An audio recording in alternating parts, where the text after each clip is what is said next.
ക്രിസ്തുവിലുള്ള പ്രിയപ്പെട്ട സഹോദരി സഹോദരന്മാരെ, ദൈവവചനം പുറപ്പാടിൻ്റെ പുസ്തകത്തിനുള്ള വായന 21 അധ്യായം 1 മുതൽ 36 വരെയുള്ള വാക്യങ്ങൾ. അടിമകളെ സംബന്ധിച്ച നിയമങ്ങൾ. നീ അവരെ അറിയിക്കേണ്ട നിയമങ്ങൾ ഇവയാണ്. ഹെബ്രായനായ ഒരു അടിമയെ വിലയ്ക്ക് വാങ്ങിയാൽ അവൻ നിന്നെ 6 വർഷം സേവിച്ചു കൊള്ളട്ടെ. 7-ാം വർഷം നീ അവനെ സൗജന്യമായി സ്വതന്ത്രനാക്കണം. അവൻ തനിച്ചാണ് വന്നതെങ്കിൽ തനിച്ചു പോയിക്കൊള്ളട്ടെ. ഭാര്യയുടെ കൂടെയെങ്കിൽ അവളും കൂടെ പോകട്ടെ.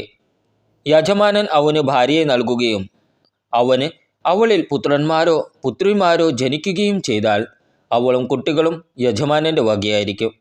ആകയാൽ അവൻ തനിയെ പോകണം. എന്നാൽ ഞാൻ എൻ്റെ യജമാനനെയും എൻ്റെ ഭാര്യയെയും കുട്ടികളെയും സ്നേഹിക്കുന്നു, ഞാൻ സ്വതന്ത്രനായി പോകുന്നില്ല എന്ന് ദാസൻ തീർത്തു പറഞ്ഞാൽ യജമാനൻ അവനെ ദൈവസമക്ഷം കൊണ്ടുചെന്ന് കതകിൻ്റെയോ കട്ടിലയുടെയോ അടുക്കൽ നിർത്തി അവൻ്റെ കാത് തോലുളി കൊണ്ട് തുളയ്ക്കണം. അവൻ എന്നേക്കും അവൻ്റെ അടിമയായിരിക്കും. ഒരുവൻ തൻ്റെ പുത്രിയെ അടിമയായി വിറ്റാൽ പുരുഷന്മാരായ അടിമകൾ സ്വതന്ത്രരായി പോകുന്നത് പോലെ അവൾ പോകാൻ പാടില്ല.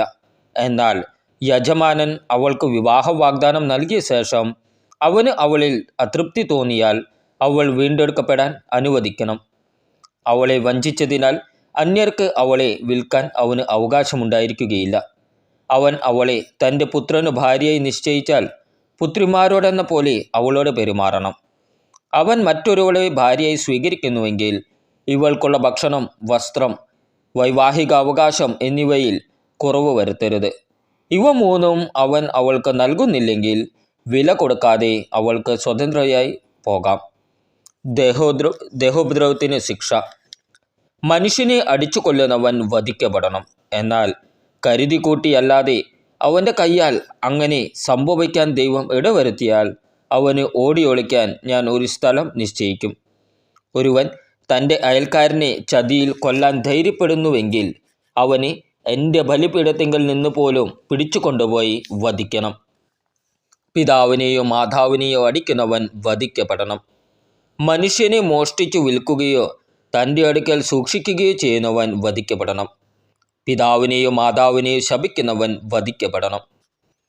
ആളുകൾ തമ്മിലുള്ള കലഹത്തിനിടയിൽ ഒരുവൻ മറ്റൊരുവനെ കല്ലുകൊണ്ടോ മുഷ്ടി കൊണ്ടോ ഇടിക്കുകയും ഇടികൊണ്ടവൻ മരിച്ചില്ലെങ്കിൽ കിടപ്പിലാവുകയും ചെയ്തെന്നിരിക്കട്ടെ, പിന്നീട് അവന് എഴുന്നേറ്റ് വടിയുടെ സഹായത്തോടെയെങ്കിലും നടക്കാൻ സാധിച്ചാൽ ഇടിച്ചവൻ ശിക്ഷാർഹനല്ല. എങ്കിലും അവന് സമയനഷ്ടത്തിന് പരിഹാരം നൽകുകയും പൂർണ്ണ സുഖമാകുന്നതുവരെ അവൻ്റെ കാര്യം ശ്രദ്ധിക്കുകയും വേണം. ഒരുവൻ തൻ്റെ ദാസനെയോ ദാസിയെയോ വടി കൊണ്ടടിക്കുകയും അടി കൊണ്ടയാൾ അവൻ്റെ അടുക്കൽ തന്നെ വീണു മരിക്കുകയും ചെയ്താൽ അവൻ ശിക്ഷിക്കപ്പെടണം. എന്നാൽ അടി കൊണ്ട ആൾ 1-2 ദിവസം കൂടി ജീവിച്ചിരിക്കുന്നെങ്കിൽ അടിച്ചവൻ ശിക്ഷിക്കപ്പെടരുത്. കാരണം അടിമ അവൻ്റെ സ്വത്താണ്. ആളുകൾ കലഹിക്കുന്നതിനിടയിൽ ഒരു ഗർഭിണിക്ക് ദേഹോദ്രവം ഏൽക്കുകയാണെങ്കിൽ ഗർഭഛിദ്രത്തിനിടയാവുകയും എന്നാൽ മറ്റപകടമൊന്നും സംഭവിക്കാതിരിക്കുകയും ചെയ്യുന്ന പക്ഷം അവളുടെ ഭർത്താവ് ആവശ്യപ്പെടുകയും ന്യായാധിപൻ നിശ്ചയിക്കുകയും ചെയ്യുന്ന തുക അവളെ ഉപദ്രവിച്ച ആൾ പിഴയായി നൽകണം. എന്നാൽ മറ്റെന്തെങ്കിലും അപകടം സംഭവിക്കുന്നെങ്കിൽ ജീവന് പകരം ജീവൻ കൊടുക്കണം. കണ്ണിനു പകരം കണ്ണ്, പല്ലിനു പകരം പല്ല്, കൈക്ക് പകരം കൈ, കാലിനു പകരം കാല്, പൊള്ളലിനു പകരം പൊള്ളൽ, മുറിവിന് പകരം മുറിവ്, പ്രഹരത്തിനു പകരം പ്രഹരം. ഒരുവൻ തൻ്റെ ദാസൻ്റെയോ ദാസിയുടെയോ കണ്ണ് അടിച്ചു പൊട്ടിച്ചാൽ അതിനു പകരം ആ അടിമയ്ക്ക് സ്വാതന്ത്ര്യം നൽകണം. ഒരുവൻ തൻ്റെ ദാസൻ്റെയോ ദാസിയുടെയോ പല്ല് അടിച്ചു പറിച്ചാൽ അതിനു പകരം ആ അടിമയ്ക്ക് സ്വാതന്ത്ര്യം നൽകണം. ഉടമസ്ഥൻ്റെ ഉത്തരവാദിത്വം. ഒരു കാള ഒരു പുരുഷനെയോ സ്ത്രീയെയോ കുത്തി കൊലപ്പെടുത്തിയാൽ അതിന് കല്ലെറിഞ്ഞു കൊല്ലണം. ആരും അതിൻ്റെ മാംസം ഭക്ഷിക്കരുത്. കാളയുടെ ഉടമസ്ഥൻ നിരപരാധനായിരിക്കും. എന്നാൽ കാള പതിവായി ആളുകളെ കുത്തി മുറിവേൽപ്പിക്കുകയും അതിൻ്റെ ഉടമസ്ഥന് വിവരം അറിയിച്ചിട്ടും അവൻ അതിനെ കെട്ടിടയുകയാൽ അത് ആരെങ്കിലും കുത്തിക്കൊല്ലുകയും ചെയ്താൽ അതിനെ കല്ലെറിഞ്ഞു കൊല്ലണം. അതിൻ്റെ ഉടമസ്ഥനും വധിക്കപ്പെടണം. മോചനദ്രവ്യം നിശ്ചയിക്കപ്പെട്ടാൽ നിശ്ചയിച്ച തുക കൊടുത്ത് അവന് ജീവൻ വീണ്ടെടുക്കാം.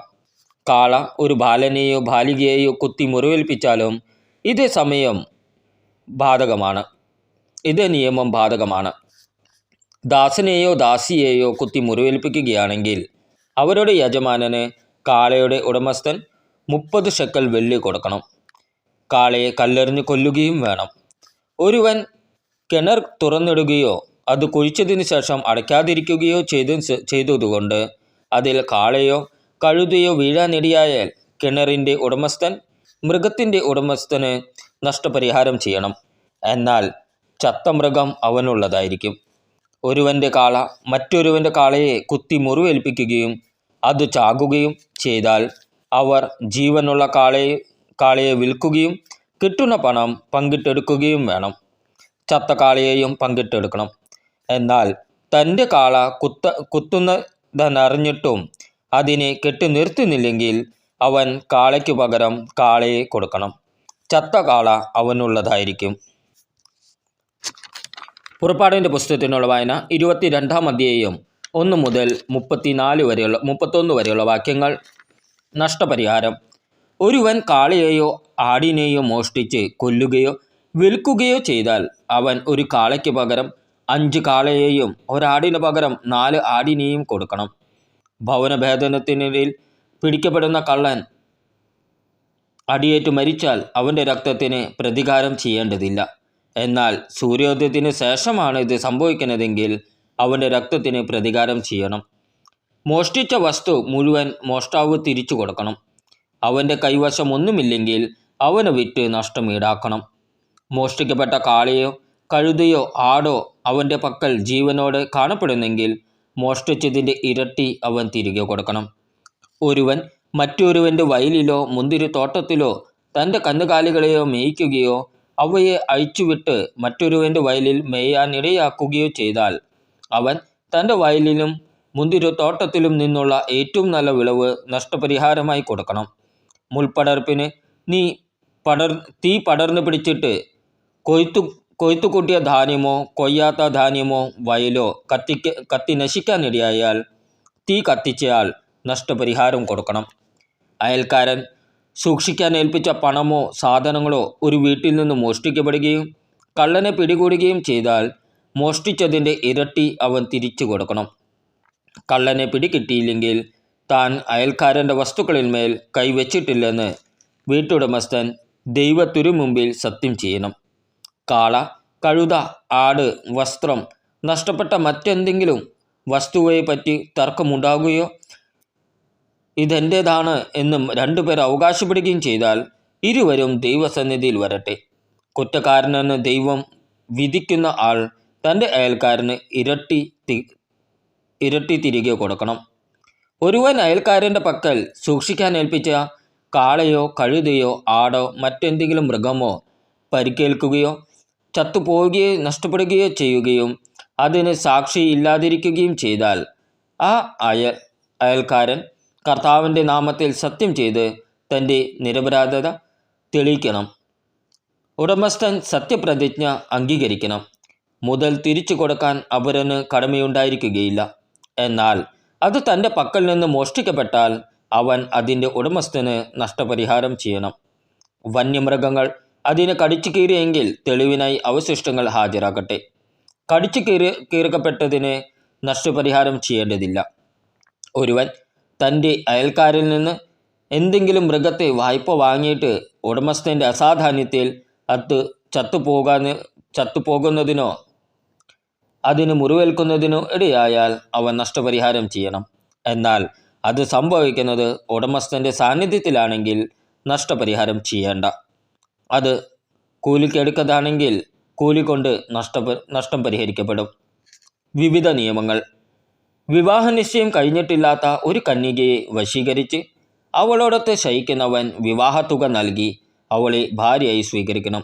അവളെ അവന് ഭാര്യയായി കൊടുക്കാൻ അവളുടെ പിതാവ് തീർത്തും വിസമ്മതിച്ചാൽ കന്യകകൾക്കുള്ള വിവാഹത്തുക അവൻ കൊടുക്കണം.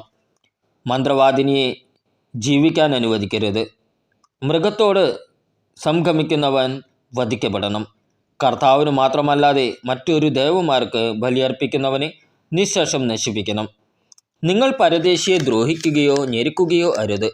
നിങ്ങൾ ഈജിപ്തിൽ പരദേശികളായിരുന്നല്ലോ. വിധവയെയോ അനാഥനെയോ നിങ്ങൾ പീഡിപ്പിക്കരുത്. നിങ്ങൾ അവരെ ഉപദ്രവിക്കുകയും അവർ എന്നെ വിളിച്ച് കരയുകയും ചെയ്താൽ നിശ്ചയമായും ഞാൻ അവരുടെ നിലവിളി കേൾക്കും. എൻ്റെ കോപം ജ്വലിക്കുകയും നിങ്ങളെ ഞാൻ വാൾ കൊണ്ട് വധിക്കുകയും ചെയ്യും. അപ്പോൾ നിങ്ങളുടെ ഭാര്യമാർ വിധവകളും നിങ്ങളുടെ മക്കൾ അനാഥരുമായി തീരും. നിന്നോടൊന്നിച്ചു വസിക്കുന്ന എൻ്റെ ജനത്തിൽ ദരിദ്രരായ ആർക്കെങ്കിലും നീ വായ്പ കൊടുത്താൽ പലിശയ്ക്ക് കടം കൊടുക്കുന്നവനെ പോലെ പെരുമാറരുത്. അവരിൽ നിന്ന് പലിശ ഈടാക്കുകയും അരുത്.